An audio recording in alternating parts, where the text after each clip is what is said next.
Aloha, I'm Aaliyah Zimmerman, and this is News Behind the News. Across the country, the battle is on for gun rights and gun control. And today we have one of the premier people involved in that battle, Alan Gottlieb from the Second Amendment Foundation and the Citizens Committee for the Right to Keep and Bear Arms. I'd like to welcome him to the show.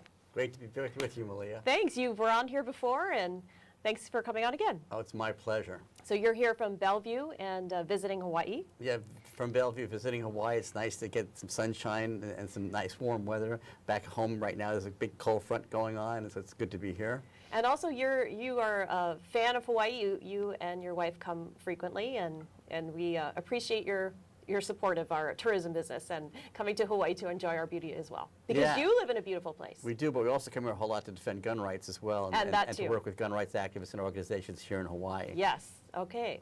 Well, talk about maybe the anniversary of the Newtown shooting and how that's impacted gun rights across the country, and then maybe we can go to state issues. Well, you know, it's been a tough year for gun owners. We've been on the defensive since Newtown happened a year ago. And quite frankly, I've been involved in this gun rights struggle now since 1972, and I've never ever seen an attack on gun rights quite as strident and as repetitious as we've seen in the past year. You know, we've had everything thrown at us, you know, the kitchen sink plus, from the White House on down. I mean, the administration has done everything they could to pull out all the stops to get anything they could passed, no matter what it might be. And of course, as you're aware, and I'm sure most of your viewers are, Congress has passed really nothing that infringed on gun rights this year, despite this amazing attack that we've gone through. And I think the reason why nothing's really passed, quite frankly, is two things. One, on our side, gun owners really mobilized, they got active and got energetic and got very involved and engaged in the battle, and that helped a whole lot. But the second thing was, I think Barack Obama and Vice President Biden and governors like New York, like Governor Cuomo, and senators like Schumer from New York and Feinstein from California, made this issue very toxic. And by screaming for gun bans and magazine bans and limits on ammunition, I think what happened, it became so toxic that when they then went to their fallback position on a so-called universal background check, that it fell by the wayside as well, because nobody trusted them anymore. Nobody believed where they were, what they were saying. They knew their agenda was far more severe than they were letting on. And I found it very interesting that they're screaming, what we need to do is pass this background check because of what's happened. Well, let's look what's happened. I mean, what happened in Newtown, the horrible incident, the guy that went and committed this horrific act, stole the gun from his mother. She went through a background check, so background check obviously wouldn't have stopped that situation. Or let's even look at a little earlier, the shooting at the movie theater in Aurora, Colorado. The shooter went through background checks. Or let's take a look at what happened in Tucson, Arizona when Congresswoman Gabby Giffords was shot. The shooter went through background checks. So now you're screaming at the American people saying, if we only had a background check, we could have prevented this. Well, that's just not intellectually honest. And I think while Americans support background checks, I support background checks as well, the problem is that they're trying to say that we need these because it would stop these incidents from happening is far from being candid or being truthful. And I think people see that, and they know even though they support background checks, they know they're not going to work, and they're not going to work for lots of reasons. The main reason is a really crazy person is going to find some way of committing a crazy act. Or violent criminals aren't going to obey a low gun control statute. They're going to find a way to get the gun anyway, because, I mean, if they're going to commit rape or robbery or murder, which is already, illegal in a criminal act, they're going to do it. And gun control in general doesn't work because, by nature, I mean, the problem is criminals break laws. And so passing one more law just isn't going to stop them from committing their acts. So I think the American people see this, and that's why we've now seen from a year ago to today, the push for gun control, the opinion polls are down, way down, below where they were a year ago, and in fact are probably more people supporting gun rights today than were over a year ago. So we've made up a lot of ground despite everything that's been thrown at us, which has just been unbelievable. And then on the state level, moving to the states, we did take some hits in some of the states, and it's interesting that the states we took the hits in are the so-called blue states that the Democrats control that already had, for the most part, very strict gun control. So adding more to it wasn't going to solve their problem, because giving you more poison for the, isn't the cure. If you're having a problem with strong gun control to begin with, I mean, passing another law isn't going to do it. And then we made a lot of gains in the so-called red states. And actually, I just tallied up the other day the wins and the losses, And we have more than twice as many wins in states where gun rights have been expanded rather than states where we have losses. But, some of the losses were kind of bad. Like in New York, they limited the fact that you can only put 7 rounds of ammunition in your gun to protect yourself. So if 2, 3 gang members come to break in your house in the middle of the night, you're allowed 7 bullets, but they can have as many as they want because they're not going to abide by the law anyway. And we'll talk later in a few minutes about some of the court challenges, and that's one of them. But New York was a really bad place where we lost some ground. We lost some ground in Maryland, in Connecticut, in California. But we gained ground in a lot of places as well, like Texas and Florida and Alabama and Louisiana. We've really done pretty well. And that gets hidden a little bit behind the scenes because you don't hear about it. It's not the front page of the newspaper. Right. So can you talk about, you founded Second Amendment Foundation. Yes, I did. And can you just give people an idea of why you did that, when you did that, and what the organization does? Well, I got involved in the gun rights movement in 1972, going to work for the Citizens Committee for the Right to Keep and Bear Arms, which is a nonprofit group, but its donations to it are not tax exempt because it gets involved in direct and grassroots lobbying. And there was no foundation to do, no 501c3 tax-exempt foundation to do education, research, legal defense in the gun rights movement at all. And so I founded the very first one that was there, and that's the Second Amendment Foundation in 1974. We've grown a lot since 1974. One of the goals or one of the dreams was that we had a situation where you always wanted to have the Supreme Court get a case that would say you have an individual right to keep and bear arms. But there was it was like next to impossible because there was no case law in the lower courts that favored us. There was nothing in law review articles or in intellectual publications, pushing the history of the Second Amendment, why it was, adapted by the founding fathers. And so we started out, publishing articles and getting research done, getting things in law review journals, holding legal scholars conferences, trying to build a foundation so that you one day could go to courts to win. And historically what happened is a couple of our first cases that we won weren't directly on Second Amendment grounds, but they were under state laws, under, some cities were preempted from doing certain gun control things by statute or state law. And we just went to court to get some gun victories. And one of our famous ones was New Haven, Connecticut, which banned the sale of handguns. We overturned that in court. And San Francisco banned handguns in San Francisco twice, and we overturned that in court twice. And so we show that, there was judges could rule on behalf of gun rights. And then we worked things up through the court system, and of course, there was the famous, Heller case, knocked out the Washington, D.C. gun ban, and the case the Second Amendment Foundation brought against Chicago, McDonald versus Chicago, that then through the 14th Amendment incorporated the Second Amendment rights to all 50 states so that states and cities couldn't take your rights away. Because basically, in the Bill of Rights, a lot of people don't realize this, but the way the Bill of Rights was initially written, the courts only applied it to the federal government. So you have to get each provision incorporated under the 14th Amendment to make it applicable to the states. And so it was new case law and very, very important because all the suits thereafter that had been being filed in the last few years all across the country could never have taken place if we didn't win the McDonald versus Chicago suit. Maybe you can back up a little bit, talk about the Heller case a little more so people understand how important that was, and then how the McDonald case came off of that and what those two cases mean for gun owners in America. Okay. Well, both in Washington, D.C. and in Chicago, they both had absolute bans on the ownership of handguns in your own home for self-defense. So we're not talking about walking around the street, we're just talking about having a firearm in your home. A functional firearm in your own home. And some of these places are pretty dangerous. Yeah, and in Washington, D.C., as an example, you couldn't have a rifle or shotgun that's functional either. It had to be taken apart. You couldn't even have it where you could use a rifle or shotgun in your home. So basically, there's a ban on all functional firearms in Washington, D.C.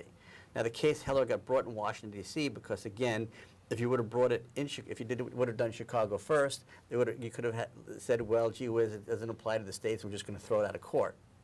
So applying in D.C., it's not a state, it's a federal enclave, and so hence it just involved the federal government, and you couldn't use that argument, and you could attack the issue directly. And it took a lot of years for that case to work through the courts and up to the Supreme Court and to get a victory on that. And then tell us who Mr. Heller was, and he was a security guard, right? I believe Mr. Heller was a security guard. Mm-hmm. So he had a gun at work, but he couldn't have one in his home, which, I mean, if there's a person that has, gone through background checks, it's a person that handles guns all the time and has them, but couldn't have one in his own home. And so that was a very important case. But probably just as important, or maybe even more important, was the McDonald case in Chicago, where Otis McDonald was a man who lived in a bad area of Chicago that tried very hard on his street to keep the druggies away and the gangs away, and got threatened a whole lot, had his home broken into, and couldn't protect himself and his family for trying to stand up for his community to fight crime, and then he was defenseless. And so we had a really good lead plaintiff in that case. And he was I think he was a grandfather? Oh, he's a grandfather. Yeah, he's a very, very nice, great. I got to meet him at one of your at conferences. one of our conferences. Yep. And that case was very important, not from a personal battle that he was having in his own community to be able to protect himself and his family, but for the whole nation. It wasn't just about Chicago, because when the Chicago gun ban got overturned, then what happened was that the ruling meant that nobody else anywhere around the country could take those rights away from you either. That subsequently opened up the floodgates for the Second Amendment Foundation to file scores and scores of suits. I think we're close right now. We have 20 to 30 active suits in federal court right now today. Okay, another really important case you did that I actually think came to Hawaii and actually had an impact here was the one about when Louisiana got hit with Hurricane Katrina. And you filed a lawsuit there. Talk about that. Well, a lot of us watched on TV, on CNN and other places where we watched police confiscating legally owned firearms from people. In one particular case was an older woman by herself who wanted to stay in her home after the hurricane, and the police knocked her down, physically assaulted her, and took her gun and left. And that was on CNN, and everybody could see that. We filed suit against New Orleans for the gun confiscation and got an immediate order against them from being able to confiscate any more firearms. And then over time with our lawsuit, we were able to enjoin them from ever doing it in the future and get those firearms returned to the rightful owners, which took a number of years, by the way, to get done because New Orleans wasn't cooperating. In fact, the city attorney of New Orleans got hit with a contempt from court fine for lying to the court about giving the guns back when they weren't given back. And so we really scored a very big victory there, and then that helped change some laws in some places. One, Louisiana passed the law not allowing New Orleans to ever do that as well, even though we had a court order against them. And then Congress passed the thing under FEMA for emergency acts for disasters, that if you confiscate people's guns, you couldn't get your federal funding. But we have problems now around the states where there's some other states with those things. North Carolina had a similar law. We went to federal court after the McDonald case in North Carolina and knocked out the law as being unconstitutional under Second Amendment grounds, that you couldn't confiscate or infringe on people's firearms rights during times of emergencies, snowstorms, hurricanes, etc. But we have a lot of other states that have those things on the books still today. In fact, Washington State, where I live, has an emergency power statute that allows the governor or mayors to at times when they decide you shouldn't be able to own a gun, to quote unquote stop the sales of guns or ammunition, or tell you can't take your gun out of your home, or even confiscate your firearm. We have an initiative in Washington State, and coming up on the ballot, Initiative 591, that would not allow any government agency to confiscate anybody's firearms without the due process of law. I think we had that pass here around the Hurricane Katrina Yes. time, where we had a law that prevented the government from doing that, confiscating firearms Right. during a crisis. Right after Hurricane Katrina, Hawaii did Right. pass that to stop that from happening. And we had a number of states that did pass laws as well, not just Hawaii, but other states, went along with that. But there are still some states that haven't. It's when you think about the government coming in when in the situation in Louisiana when people were so terrified, there was looting in the streets, people were dying everywhere and stealing, and it must have been so scary to have their firearms confiscated by law enforcement on top of it, when Right. they couldn't even get law enforcement there to help them. Right, and we had this juxtaposition on national television when Florida earlier had Hurricane Andrew. There were people outside their homes with so-called assault rifles protecting what was left after the hurricane of their property so that looters couldn't get it. And you saw that on TV, of people using the guns to protect themselves and their property. Then you had New Orleans on national television, the police knocking little old ladies down and taking their guns away from them. I mean, it was night and day. So your lawsuit really did bring attention to that issue. Yeah, it did, and we're still working on that issue because there are still states that had the laws on the books. Most of the states are arguing that we shouldn't win in court because we really haven't enforced that law. Just because it's on the books doesn't mean we're ever going to do it. Well, if that's the case, then get the law off the books. Right. Now, what is the 20 and 30 cases that you're working on right now, the federal cases, what are those about in general, just overview? Are they all different or They're- different issues? They're all a little different. Some of them deal with, some of the may issue versus shall issue laws, where some states like New York, New Jersey, Maryland, et cetera, talk about how you have to show that you have a need to have that firearm, or that you're under a direct current threat to your life, or you have to show good cause to be able to have the firearm for self-protection, rather than the shall issues where you meet a criteria, you go through the background check, and you have it's your right and you can have it. Some of them also deal, like in California, we have a case that deals, California has a law as a handgun roster, and if a gun isn't on this approved roster, you can't buy it or have it. And in California, it's like to keep the gun on the roster, the company who manufactures it has to pay an annual fee to the state every year. And it's hard to get a new gun that you come out with that might be a better firearm, a safer firearm, to be able to even get it onto the list now in California, so that newer technology guns that might be safer can't even be sold in the state of California. And it's like, there's no list of books in California you're allowed to read or have in your library, so there shouldn't be any list of which gun you can have and which gun you can't have. And so we're suing in California over that. We also have some suits around that deal with buying guns across state lines. Right now, if you can't buy a handgun in the state, you're not a resident of it, even though you go through the same background check federally anyway. Since the background check system has changed over time, there's no governmental interest or reason why you shouldn't be able to do that. So we have cases of that nature as well. We also have a bunch of cases that deal with legitimate legal aliens who live here in the United States, where they either cannot own a firearm in their home state, or they can own a firearm but not allowed to get a permit to carry it like everybody else. And we've won a number of cases like that in Nebraska and New Mexico, states that tend to be supposedly gun-friendly, but they have these laws on the books. So every time we knock one of those laws down and extend Second Amendment rights, we help protect Second Amendment rights for everybody. And we've got a number of victories and a number more cases like that going on today. And if people want to read, I know you've written a number of books over the years, but people can look on the website saf.org. Right. At saf.org, one can find some of the links to the books, or the best place to buy them, because the cheapest prices one can get, quite frankly, is Amazon.com. So if people just go to Amazon and put my name in, Alan Gottlieb, the books will pop up. Oh, okay. And also you have them at your conference, your annual conference. Yeah, at our annual conferences, we tend to give out a lot of the books as reading materials and reference materials for the attendees. And then you have some of the authors who have written some of the most well-known books in the country on Second Amendment issues there as well, sometimes speaking and also signing their books. We tend to work with everybody in the gun rights movement, and try to be a clearinghouse so that everybody can participate through the foundation and get the information and work with us, and we work with them and help them with their educational and legal defense situations they have in their home states. And so the foundation's a nonprofit, right? The foundation is a nonprofit. Donations to it are tax deductible. Mm-hmm. We do nothing. We don't engage in anything politically. But speaking of politics, though, the midterm elections are going to be very, very important for gun rights and gun owners in this country.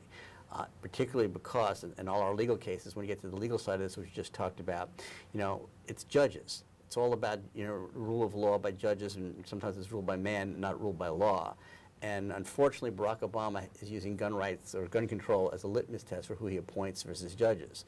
And I do not know of one judge that the president has appointed to any federal court, not just the U.S. Supreme Court, but the lowest federal courts as well, that supports gun rights. It's almost like that he will not nominate them if they don't quote unquote toe the mark for being part of the prohibition lobby, so to speak. And the scary part about it is we're all just aware and read in the newspapers, this U.S. Senate did the so-called nuclear option, where now you only need 50 votes to confirm a judge to the bench, which is only going to embolden and empower Obama to appoint more crazy anti-gun extremists to the courts. And that could slam the courthouse door in the face of the whole gun rights movement. And so we're very concerned about it. And the only way to stop that is going to be the midterm elections coming up in 2014. In terms of getting people elected who are Second Amendment, pro-Second Amendment. The important thing is going to be now is control the United States Senate. If the United States Senate doesn't shift control, this rule, which is new, it's never been existed in the history of the country. So there's no deliberations anymore. There's no way to slow down the process to find out, where a person stands on an issue. It's going to be devastating. And as long as Harry Reid is the Senate Majority Leader, that rule is going to be in place. And so three seats have to swap over, so to speak, to change control of the Senate.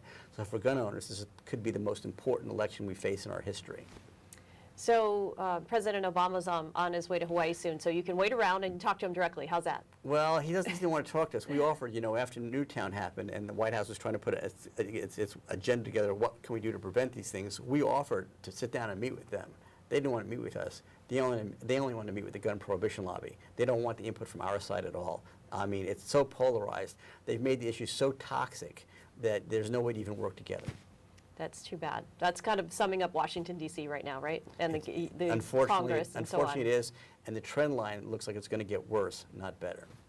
So what's next for your organization in terms of lawsuits or in terms of focus? Well, I promised our attorneys I don't talk about lawsuits that we're going to file until they're actually filed. So I really can't talk about what we're going to do with that. But we are going to continue to push very, very hard to make every may issue law a shall issue law across the country. I mean, it shouldn't be up to some bureaucrat to tell you if you have the right or the means to defend yourself. You should be able to have the right to do it. And if you can pass the background check, and there's no reason why, unless you're a disqualified person, you shouldn't be able to get that gun. It shouldn't be up to the whim of some local police chief or some local judge or somebody that just says, you haven't shown me a sufficient need. You can't prove to me that when you walk out of your house today that you might become a victim. So do you have to file something in every single state, or can you do federal? Well, we tend to do our cases in federal court, but you're challenging a state law. And so while the state law is being challenged in federal court, one of our problems is we've got a lot of courts that are basically ignoring the Heller and McDonald decisions of the U.S. Supreme Court and thumbing their nose at the Supreme Court, usually the Obama judge appointees. And as you know, you don't get every case to the Supreme Court. It's not an automatic appeal you get, and they have a very full agenda, and it's hard to get your cases there. So you have to keep knocking on that courthouse door until they open it up. Well, it's going to be interesting here because we do have a may issue law here, and really it's very restrictive in terms of who gets to have a firearm here to carry. No, it's basically nobody except some people in law enforcement. Well, my argument is you don't really even have a may issue law because the way the law may be may issue, but the way it's being enforced is a no issue. And because it's a no issue, to me it's an absolute ban. And so those are the kind of cases that we're looking to push more because it's not just how the law is written, it's how the law is implemented. And you get anti-gun bureaucrats in government, and lo and behold, they implement it the way they want to, not the way the law is written.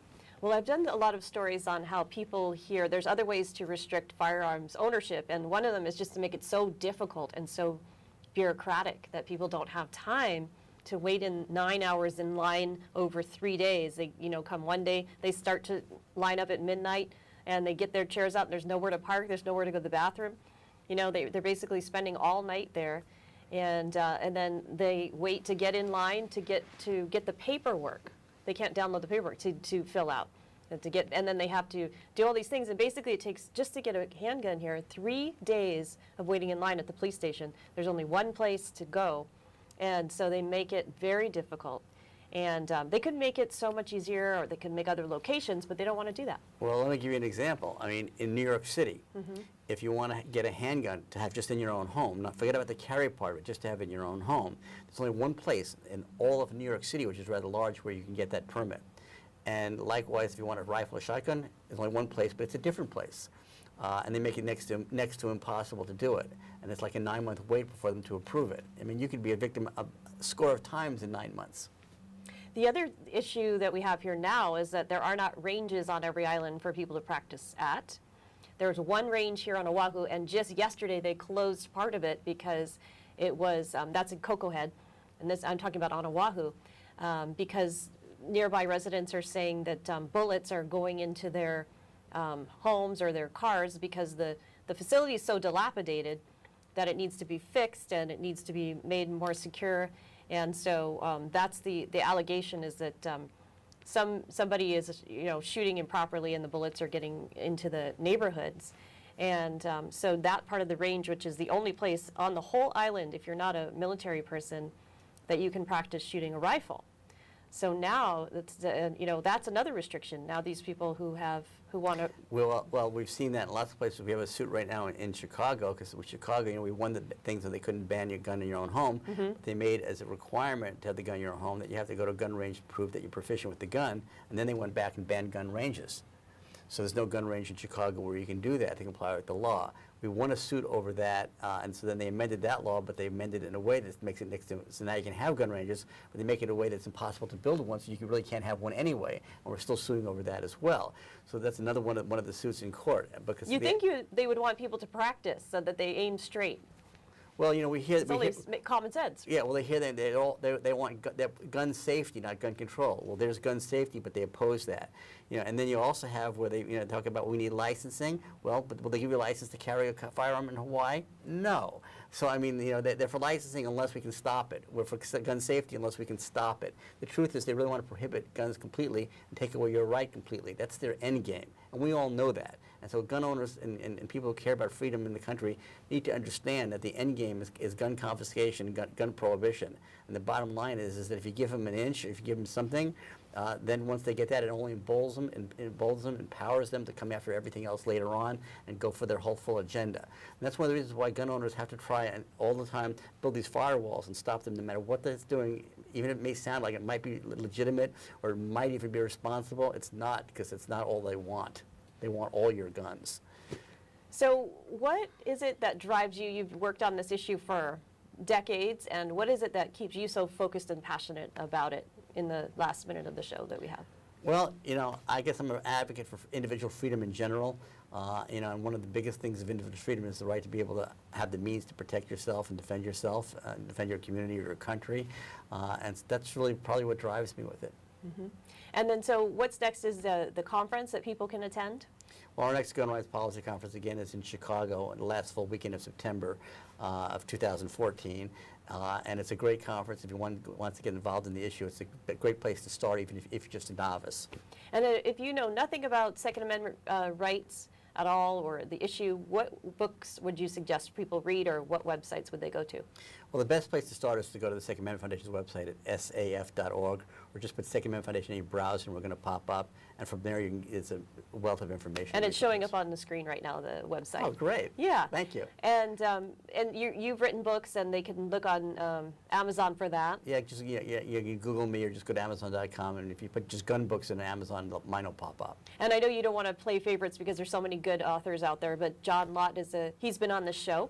Oh, excellent. Yeah, and John Lott, of course, has spoken at a number of our conferences. Yes, and I think you have some people from Reason Foundation that have also written books and spoken. So anyway, well, thank you for coming on the show today. I appreciate you coming here and taking time out on your vacation in Hawaii, and we look forward to you getting involved in our issues here, and maybe someday your lawsuits that Target shall or may issue will impact us here in Hawaii, and we'll see. Yes, some of them may from California may impact Hawaii. All right. Okay. Well, thank you for joining us today. Thank you. This has been News Behind the News. Aloha.